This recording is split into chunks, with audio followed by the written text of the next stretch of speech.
أكيد مرتاح هيك؟ في شي زعجك بنخفف لك الضغط؟ ماشي حالي ثانكس. مرحباً من جديد بالجزء الثاني من أيام اللولو. من بعد ما كنا حكينا بالجزء الأول عن فترة إعادة الأعمار ما بعد الحرب، منكفي جولتنا على الوضع بلبنان قبل الانهيار. وين كنا وصلنا؟ النظام الطائفي. النظام الطائفي لتحاصص السلطة السياسية. بيعتمد نظام تحاصص السلطة الطائفي بلبنان على اتفاق شفهي بين النخب المسيحية والإسلامية أطلق عليه اسم الميثاق الوطني وتأسس بعد الاستقلال ب 43.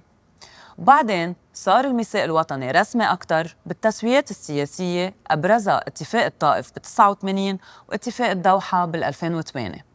كان مفروض أنه تقسيم المقاعد بين المسلمين والمسيحيين يوفر حالة من الهدوء والتعايش بين السكان اللي بيتألفوا من 18 طائفة، بيأمن توازن بالنظام السياسي بشكل عادل بما أنه ما في اتفاق على أيديولوجية لبنان وهويته. إنما سبب هالنظام انقسامات سياسية بين الناس وبينهم وبين الدولة، واستخدم كأداة بإيد النخب السياسية والاقتصادية للوصول لتسويات سياسية وصفقات اقتصادية. بدل من وجود نظام قوي للرعاية الصحية والرعاية الاجتماعية، بتلجأ الناس للمحسوبيات السياسية أو الدينية بطائفتهم مقابل الولاء السياسي. مثلاً تتولى المحاكم الدينية القضايا الاجتماعية وقضايا الأحوال الشخصية بدلاً من المحاكم المدنية.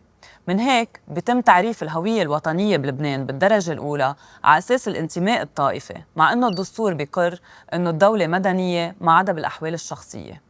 بس فرطت مؤسسات الدولة بالحرب الأهلية، ازدهرت الميليشيات والنخب السياسية يلي أمنوا الخدمات مقابل المحسوبية، وأخذوا دور الدولة بعدة قطاعات مثل الرعاية الصحية والتعليم وحتى جمع النفايات. وبتتأمن الأموال اللازمة لتشغيل شبكات المحسوبية السياسية من مصادر مختلفة، بما فيهم ثروة الجماعة السياسية ومؤسساتها الخيرية أو من موارد الدولة بكل بساطة. وبيقولوا الخبراء أنه هذا الواقع أدى إلى إنفاق عام هائل مع إنتاج ضئيل أو معدوم بالمقابل، مما أنتج قطاعات متضخمة ومديونة. وطبعا أشهر مثل لهالشي دون منازع هو مؤسسة كهرباء لبنان، وهي شركة الكهرباء الحكومية اللي بتستنزف ما بين 1.6 و2 مليار دولار بالسنة، والمسؤولة عن نص ديون البلد تقريبا، وما بتوفر أكثر من ساعة كهرباء بالنهار.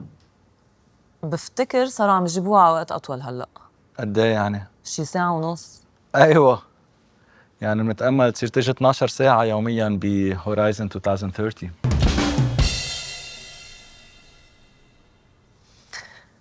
في وزراء سابقين قالوا إنه تم توظيف عدد كبير من العمال والإداريين بهالمؤسسة وبأجور مرتفعة كخدمة سياسية مقابل الولاء، بشكل إنه استفادت الشبكات غير القانونية المدعومة سياسياً من كهرباء الدولة وتم إعفائهم من دفع الرسوم. فإذا نظام تحاصص السلطة والعلاقات الطائفية مع مؤسسات خارج الدولة شكلوا الإيديولوجيات والروايات السياسية بين الطوائف اللبنانية، وبدل ما تركز الطوائف على السياسات بتركز على ضمان استمراريتها الاقتصادية والسياسية ووجودها الديموغرافي بوجه الجماعات التانيين. بتجدر الإشارة هون إنه كل طائفة بلبنان تزعم إنه الطوائف التانية بدها تقضي عليها.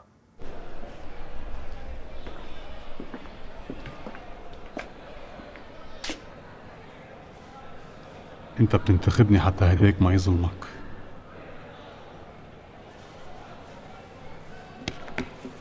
انت انتخبيني حتى هداك ما يظلمك. طيب نحن هلا بنحلها بين بعض بالنيابة عنكم. شكرا لسيادتكم، يعطيكم الف عافية. شو بنروح معك ولا معي؟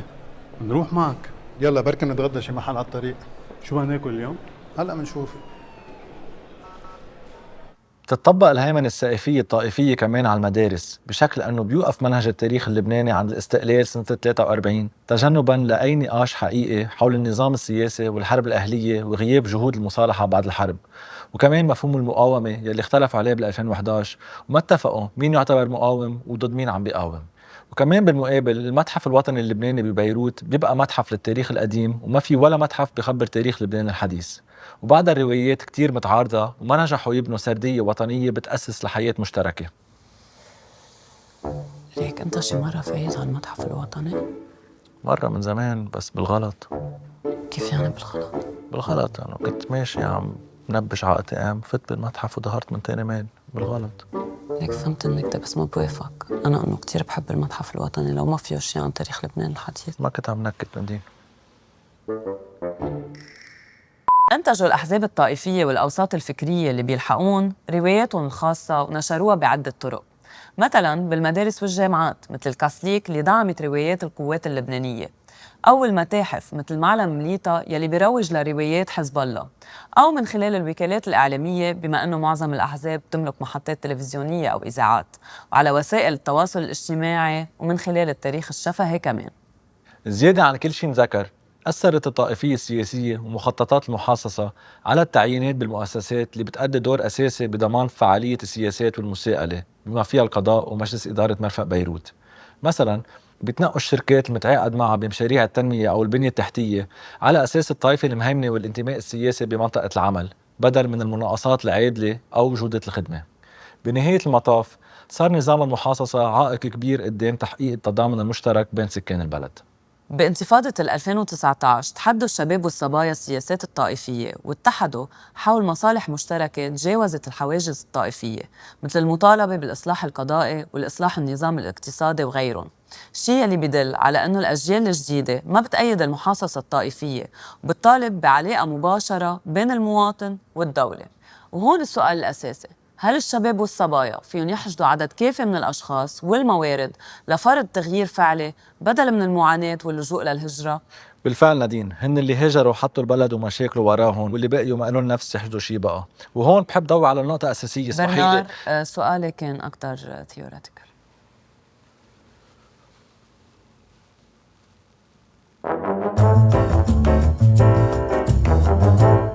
لبنان عانى دايماً من الفساد وسوء الإدارة الاقتصادية من قبل سماسرة السلطة اللي بيحققوا مصالحهم الخاصة على حساب الشعب اللبناني اللي مفروض إنه يمثلوه.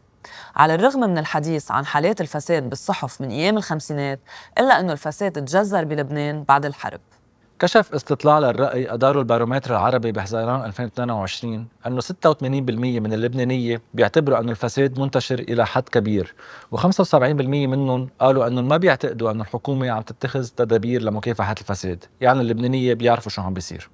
لحظة، يعني في 25% بيعتقدوا أنه فعلاً الحكومة أخذت تدابير؟ بس يرجعوا على كوكب الأرض بنحكيهم بنستفهم منهم أكتر. واعترف عدد من المسؤولين اللبنانية بأن الفساد منتشر بالبلد، وقدموا وعود على مر السنين أنه رح يكافحوا الجرائم المالية ويفرضوا آليات قوية للمساءلة والشفافية. يعني وعدونا بأنه رح يحاسبوا نفسهم بنفسهم، بما أنه هول المسؤولين نفسهم أو أحزابهم السياسية كانوا لاعبين سياسيين رئيسيين طول العقد الماضي. أنا فاسد، أنا حرامي، أنا سرقت، وأنا نهبت، وأنا بوعدكم إذا بتنتخبوني أول شغلة على جدول أعمالي إنه بحط حالي بالحبس.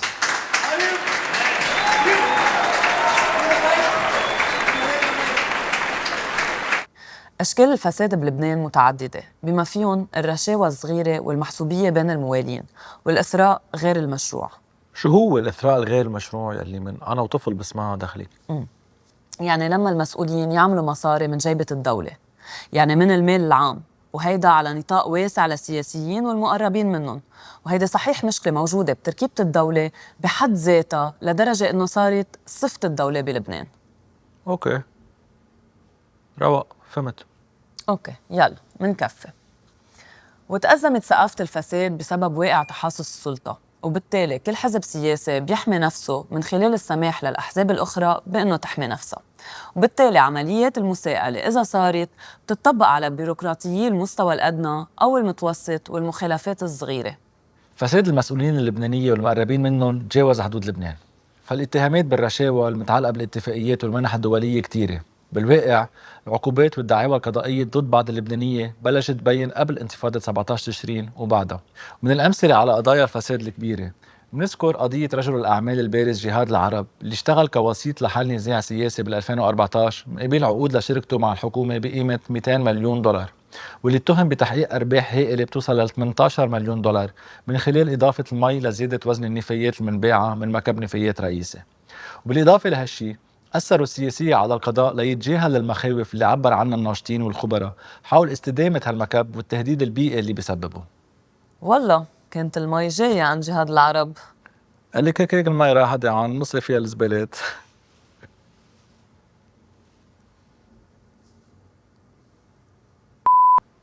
أما قطاع الخليوي فهو كمان بشكل شابيتر محرز وأساسي بالفساد الوطني. بيسيطر شركتين على قطاع الخليوي وبيتواطئوا بتحديد الأسعار وبيمنعوا أي منافسة معقول تكون أرخص، ومع مرور الوقت صار هالقطاع أحد أفضل مصادر الدخل للحكومة اللبنانية. يستعمل معظم الدخل الناتج عن هالقطاع لتسديد الدين العام والنفقات العامة أو لتغطية إيجارات المؤسسات العامة والزيادة الكبيرة بتعيينات الموظفين اللي فعلياً مش بحاجة ليكونوا موظفين. وخلال العقد الماضي صار موضوع الفساد وهدر مليارات الدولارات مثل ما تبين بعمليات التدقيق اللي أجرتها المحاكم محلياً ودولياً جزء من النقاش العام. وبآب 2019 قبل ما تبلش الأزمة وقع وزير الاتصالات بوقتها محمد شقير عقد إيجار لمقر جديد لشركة الاتصالات بقيمة 70 مليون دولار لمدة 10 سنين، وبنفس الوقت وصلت رسوم الخليوي بلبنان ل4 أضعاف المعدل بالمنطقة تقريباً، مع ضعف البنية التحتية وبطء اعتماد الابتكارات التكنولوجية الجديدة بهالقطاع. بدي كارت الشيش $7.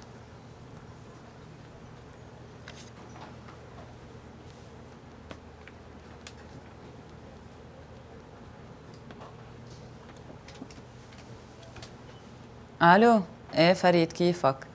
ليك بدي بعد كارت الشيش $7.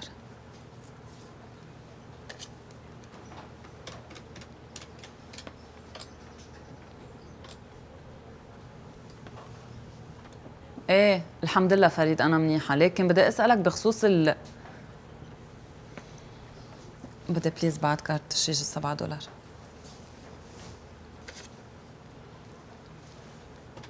مع انه اللبنانيين انتقدوا هالفساد بشكل متكرر، ما انعمل نقاشات عامة جدية حول هالموضوع لحدية انتفاضة 2019، بس برز شعور حقيقي بالضرورة الملحة لمعالجة هالقضية. هو الفساد صار قضية مركزية بال 2015 وقت أزمة النفايات، برزت هالقضايا ودعمها الشعب بحراكي بدنا نحاسب وطلعت ريحتكم. وابتداء من 2019 مع بداية الأزمة كانت الأحاديث بين المتظاهرين والناشطين بالأماكن العامة بتتمحور حول فهم السياسة المالية والكشف عن الهدر بالإنفاق وعن الأسباب وراء فشل القضاء بالمساءلة والبحث عن طريقة لاستعادة الشفافية. لحدية شهر آذار 2023 ما اتخذت الحكومة أي تدبير لحل الأزمة من وقت ما بلشت، حتى إنها ما صدرت قانون بيفرض ضوابط على رأس المال. وهالاستراتيجية تبع عدم اتخاذ أي إجراء هي بالفعل استراتيجية ضمنية تحمي أصحاب الرساميل والمصارف. صار واضح أنه معالجة أزمة لبنان بتتطلب اتخاذ إجراءات جذرية مثل يلي عم بيطلبها صندوق النقد الدولي اللي عنده شروط لدعم لبنان، والمجتمع الدولي اللي بيرفض الاستثمار بلبنان إذا ما تنفذت إصلاحات.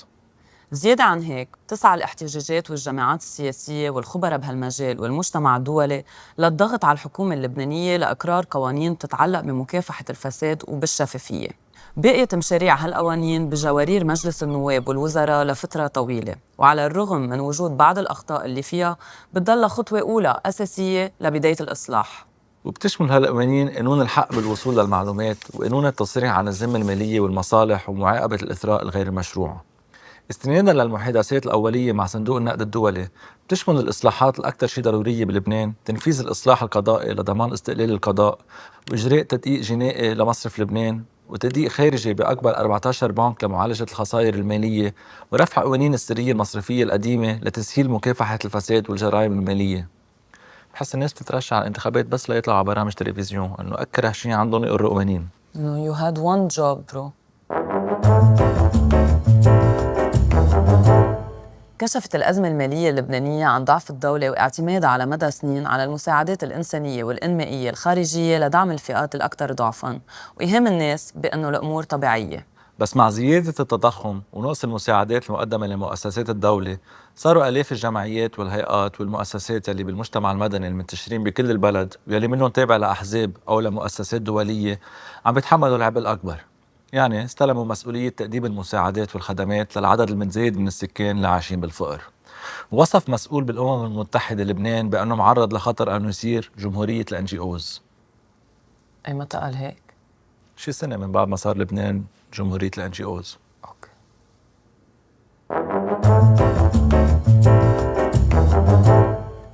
تعتمد اليوم نسبة متزايدة من اللبنانية على المساعدات، وبغياب برنامج غذائي حكومي بأمن برنامج الأغذية العالمي الأكل لثلث السكان. كما أنه عدد أكبر من السكان اليوم بحاجة لدعم من الجمعيات الخيرية الطبية اللي كانت من قبل تلبي احتياجات اللاجئين وتساعدهم بالعلاجات والنفقات الطبية. بال 2020 ومع أنه الجيش اللبناني أدى دور عظيم بتنظيم عمليات توزيع المساعدات بعد انفجار مرفأ بيروت، إلا أنه دوره بقي محدود بظل الأزمة المالية. دمر الانفجار عدة أحياء وميات المؤسسات التعليمية والتجارية والصحية، فاضطروا اللبنانية أن يلجأوا للجمعيات الخيرية والمبادرات الاجتماعية للشركات والمبادرات المحلية للمساعدة بإعادة تأهيل البيوت أو المؤسسات التجارية الصغيرة وتغطية النفقات الطبية وتقديم الدعم النفسي. أصلاً قبل انفجار 4 آب كان احتمال التوصل لنظام قوي للحماية الاجتماعية شبه معدوم. ومع الأزمة المالية بال 2020 خفضت الحكومة اللبنانية ميزانيتها، شيء اللي أثر كتير على الخدمات اللي بتقدمها الحكومة وأول الخدمات التقليدية اللي بتجي مقابل الولاء السياسي، وبالتالي ترسخ دور الأحزاب السياسية التقليدية اللي ماسكة السلطة بلبنان كمنقذين لا غنى عنهم. من أول الأزمة صار واضح أن الدولة سلمت دورها كمقدم للخدمات والحماية الاجتماعية للمؤسسات السياسية والدينية، والأحزاب الطائفية الحاكمة كمان تأثرت ميزانيتها بسبب الأزمة الاقتصادية، فعدلوا طبيعة الرعاية اللي بقدموها لتلبية الطلب العام. فبعد ما كانت تقدم الأحزاب منح دراسية وقروض وخدمات طبية ووظائف، صاروا من وقتها يأمنوا مساعدات إنسانية على المستوى المحلي. بالحقيقة كشفت الأزمة المالية وجائحة كورونا وانفجار 4 آب مدى هزيلة الدولة. فالأحزاب السياسية الحاكمة عملوا بمناطقهم مبادرات مجتمعية خلال جائحة كورونا، شملت تعقيم الشوارع وتوفير الاختبارات المجانية وتوزيع المستلزمات المنزلية على العيال، وببعض الحالات تأمين اللقاحات. بوقتها اعتمدت المستشفيات العامة على المساعدات الإنسانية الدولية لتأمين الكهرباء تيأمنوا كمان قد ما فيهم محلات للعناية المركزة. ومع أزمة البنزين بال 2020 و 21 مش بس فشلت الحكومة باتخاذ إجراءات صارمة ضد التخزين الغير الشرعي والوقود، بل غضت النظر عن محطات البنزين الكبيرة التابعة للأحزاب السياسية اللبنانية اللي بتأمن بنزين لأنصارها. وببعض الحالات اعتمد نظام قصايم لقيمة 500 لتر من البنزين، وبحالات تانية اشترت الأحزاب السياسية مازوت وتولد توزيعه على السكان بمناطق نفوذها. يعني إذا مناخد البلد كبناية سكن، صندوق البناية مفلس وما في صيانة، بس كل طابق قايم بحاله رواق. وكيان هالبناية ليترلي واقف على مساعدات بنايات خارجية، بس سكان البناية بيحتفلوا بعيد الاستقلال كل 22 تشرين الثاني. ما فهمت كيف يعني عم يرفعوا دعاوى على ناشطين وصحفيين بحجة إنه عم يتعدوا على هيبة الدولة، وهن أول يعني عالم متعدين على هيبة الدولة.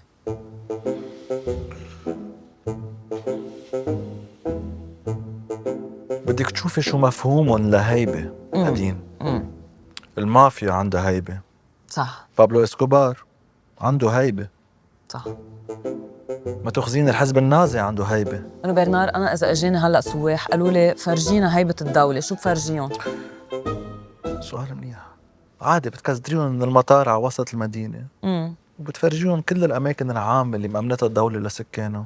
لا ليك هن الأماكن العامة بلبنان من أجمل الأماكن، يعني قد ما حلوين أنا بحياتي مش شايفتها. غير نيفو. ايه غير نيفو. بلايندينج.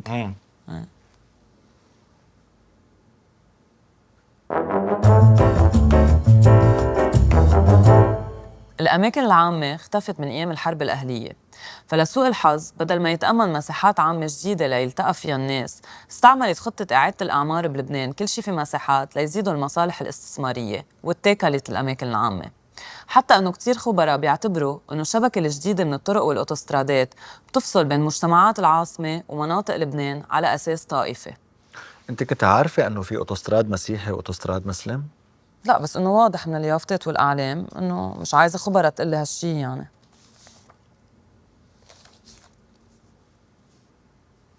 أو لك في أوتوستراد أقليات؟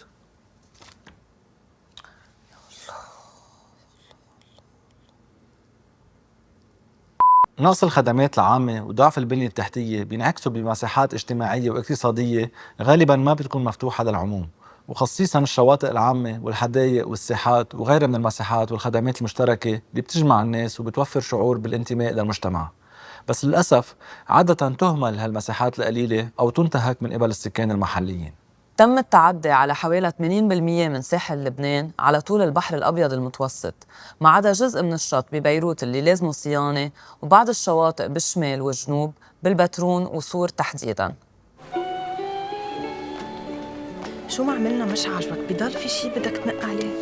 زياد بالنهاية الواحد على قد بساطه بيمد اجريه، نحن وضعنا عم بيتحسن بس انت مش شايف. مرت الماضي كنا على البلكون. هلا نحن على السطح. بكره مرت الجاي بيصير معنا مصاري بندفع حق الباركينج تبع البيتش ريزورت نتشمس فيه، واللي بعدها بنروح على البحر باذن الله. بعدين انا اجاني فريلانس جوب جماعه الجاي رح يصير معي مصاري. تنتهي هيك خصخصة الشواطئ القانون اللبناني اللي بيهدف لحماية الأملاك العامة، وتم تغطية معظم تراخيص وصفقات الخصخصة كجزء من تحاصص السلطة بين الأحزاب الحاكمة. وعلى الرغم من نضال المحامين الناشطين، ما في لليوم أي عوامل سياسية أو قانونية فعالة لعكس هذا المسار. فشلت مرحلة إعادة الأعمار كمان بوضع نظام نقل عام عملي وميسور التكلفة وفعال. بالواقع بيعتمد البلد على شبكة نقل غير رسمية بدل نظام النقل العام. ببيروت تتكون هالشبكة من سيارات تاكسي خاصة وشبكة باصات صغيرة. بتفرض الحكومة بعض الأنظمة على لوحات التسجيل والأسعار الرسمية، بس هالأنظمة الشكلية انحرفت عن مسارها مع الأزمة الاقتصادية ونقص قدرة الدولة على المراقبة. وبتجدر الإشارة أنه مقدمي خدمات النقل العام ما بيلتزموا بمعايير إمكانية الوصول، على الرغم من الجهود اللي عم بيقوم فيها المجتمع المدني للتوعية بهالصدد. وحتى بعد الأزمة، مع اشتداد الحاجة لوسائل النقل العام الميسورة التكلفة، ما بتعطي الحكومة الأولوية لهالقطاع. وكان البنك الدولي خصص تمويل لمشروع باصات لمنطقة بيروت الكبرى، بس السلطات ادعت أنه الأزمة الاقتصادية والاحتياجات الإنسانية العاجلة قللت من القدرة على تنفيذ هالمشروع بالكامل، وبالتالي خصصت أجزاء من التمويل لقطاعات أخرى. يعني فعلا اللي بيعطي مساعدات للدولة اللبنانية كأنه عم بيسلم مفاتيح سيارته لابن 13 سنة. ابن 13 دايخ وريحة نفسه على الكول. واو نادين، هيبة الدولة، انتبهي. انت اللي بلشت قانونيا الجرم عليك برنار. صحيح أنه توفير مساحات وخدمات عامة له فايدة كبيرة على المستويين الاجتماعي والاقتصادي، إلا أنه ضروري كمان لتعزيز التماسك الاجتماعي وتفعيل الحياة الديمقراطية. بالواقع تعتبر الأماكن العامة المشتركة مهمة للمبادرات والتحركات اللي بتكسر حواجز الانتماءات الطائفية، كونها بتسمح للطوائف المختلفة أنه يلتقوا، وبتكسر الحواجز الطائفية والجغرافية، وبتبني مجتمع مدني عنده مقومات البقاء. ونحن نتوجه لرئيس البلدية بالشكر لها المبادرة العظيمة والحديقة العامة المهمة لسكان المنطقة. الخطوة ما هي إلا البداية. عمالك. برزت أهمية وجود هالأماكن بانتفاضة 2019 بساحات الاحتجاج اللي صارت بحكم الأمر الواقع أماكن عامة أو أماكن تجمع للمحتجين. على سبيل المثال، تمكن أشخاص بوسط بيروت من مختلف الأحياء والخلفيات الطائفية والآراء السياسية أنه يبنوا مومنتوم ويتضامنوا من خلال إدارة مساحة مشتركة سوا، بما فيها تأمين أكل للمحتاجين وإدارة النفايات وتقديم الإسعافات الأولية والخدمات القانونية وغيرها من الخدمات المجانية. وعقدت مجموعات مختلفة فعاليات ونقاشات ما أتاح فرص نادرة للنقاش والتفاعل السياسي اللي بيتجاوز المستوى السطحي بالنسبة لكتير. بظل غياب جهود الدولة لتحقيق المصالحة، ضمنت جهود منظمات المجتمع المدني نحو تعزيز التماسك الاجتماعي، وصارت هالجهود أكثر وضوحاً بعد اختيار رئيس الوزراء رفيق الحريري بال2005. فشكل هيدا الحدث نقطة تحول بتاريخ لبنان المعاصر، وعملت المنظمات غير الحكومية على تنظيم نقاشات مجموعات التركيز وتأمين الدعم النفسي والاجتماعي لضحايا الحرب الأهلية، ودعم عائلات المفقودين والمختفين قسراً، والمناصرة وتطبيق نهج لبناء ذاكرة جماعية للحرب، والبحث بكيفية تدريس تاريخ الحرب من بين جملة من المبادرات الأخرى. ونشأ مجتمع مدني نابض بالحياة وساهم بنشاط بانتفاضة تشرين الأول 2019 وبجهود الإغاثة بعد انفجار 4 آب، وكمان بمواجهة الانهيار الاقتصادي. باختصار مفيد للحلقة، فينا نقول أنه أيام اللولو بلبنان كانت بالفعل شي 5% لولو و95% زفت. وزفت بالمعنى المجازي طبعاً، كنا بنتمنى أنه يكون في زفت فعلي على طرقات الإسلام والمسيحية. بدءاً باتفاقات شفهية بتحل محل الدستور، مروراً بالمركزية وبعدم مساواة مبلشة من أوائل الستينات، ومرحلة ما بعد الحرب خالية من أي محاسبة، وبرامج إعادة إعمار مبنية على الطائفية والمحاصصة، وصولاً لفساد شامل وقلة خبرة بمتابعة قضايا أقل شيء أساسية وبيزك مثل نظام صحة وعلم ونقل عام. بنفهم أنه الانهيار اللبناني كان طور التكوين من زمان، وأنه كل السياسات اللي كانت عم تتبعها الدولة من مرحلة ما بعد الحرب لليوم هي سياسة تأجيل الانهيار. يعني هو كان لازم نفهم كل شيء من وراء قصة عدم المحاسبة بعد الحرب، إنه كان لازم نستوعب إنه هو العالم اللي جايين يعملوا إعادة تأهيل الدولة يعني غير مؤهلين أصلاً. مين هن هالعالم برنار؟ هيدي بنحكي فيها بالحلقة الجاية نادين. وكيف ما انتبهنا كل هالسنين انهم غير مؤهلين؟ شو كنا ملهيين؟ بالإسلام والمسيحية نادين، لنا ساعة عم نحكي. دخلك انت كاثوليك ولا ماروني ارثوذكس؟ نحن بالأصل جدي يعني بس إجا إذا بدي راجعك شجرة العين.